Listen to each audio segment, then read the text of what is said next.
भीख मंगे हैं ये लोग, यकीन मानो ऑफिशियल भीख मंगे हैं पाकिस्तानी। आईएमएफ से लोन ले रहे जाके $1 बिलियन का। आप 75 साल से आपने क्या किया? किसने आपको मजबूर किया आईएमएफ का लोन लेने के लिए? पाकिस्तान समर्थित आतंकवादियों ने पहलगाम हमले को जानबूझकर ऐसा डिजाइन किया था जिससे भारत में सांप्रदायिक तनाव भड़काया जा सके। उन्होंने पर्यटकों से उनका धर्म पूछा और कलमा पढ़वाया। जिन्होंने खुद को हिंदू बताया या कलमा नहीं पढ़ सके, उन्हें अलग करके गोलियों से भून दिया। इस आतंकी हमले में 26 पर्यटकों की मौत हुई थी, लेकिन पाकिस्तान की इस साजिश को भारतीयों ने कामयाब नहीं होने दिया। भारत की ओर से हैदराबाद के सांसद और एआईएमआईएम चीफ असदुद्दीन ओवैसी ने पाकिस्तानी साजिश के खिलाफ जमकर मोर्चा संभाला। वह पहलगाम आतंकी हमले और पाकिस्तान के मुखर आलोचक बनकर उभरे। एक बार फिर ओवैसी ने पाकिस्तान को आईना दिखाया है। उन्होंने हैदराबाद के नामपल्ली स्थित हज हाउस में शुक्रवार शाम हज यात्रियों को संबोधित किया।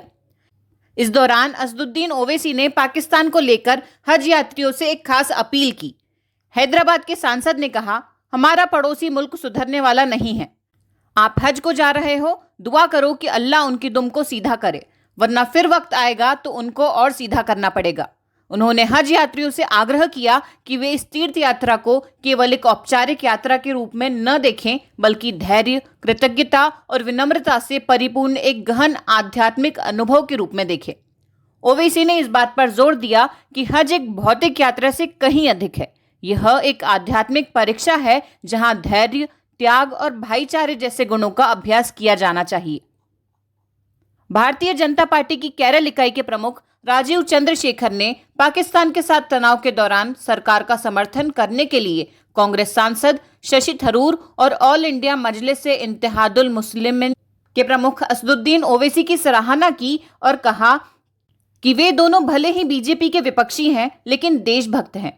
राजीव चंद्रशेखर ने कहा कि एआईएमआईएम प्रमुख ओवैसी और कांग्रेस सांसद थरूर के साथ बहुत सारे वैचारिक मतभेदों के बावजूद मुझे खुशी है कि जब देश संकट में था तो उन्होंने राजनीति की बजाय देश के साथ खड़ा रहना चुना। इस बीच भारत ने पाकिस्तान के खिलाफ ऑपरेशन सिंदूर पर दुनिया को ब्रीफ करने का प्लान बनाया है। केंद्र सरकार सभी दलों के चुनिंदा सांसदों को 22 या 23 मई से 10 दिनों के लिए विदेश दौरे पर भेज रही है। हर सांसद के साथ विदेश मंत्रालय का एक प्रतिनिधि भी मौजूद रहेगा। ये सांसद अमेरिका, यूके, दक्षिण अफ्रीका, कतर और यूएई जाएंगे और वहां की सरकार को आतंकवाद पर भारत का पक्ष बताएंगे। सूत्रों के हवाले से पता चला है कि विदेश दौरे पर जाने वाले सांसदों की संख्या का अभी पता नहीं चला है। हालांकि कुछ नेताओं ने बताया है कि सांसदों की संख्या 30 से ज्यादा हो सकती है।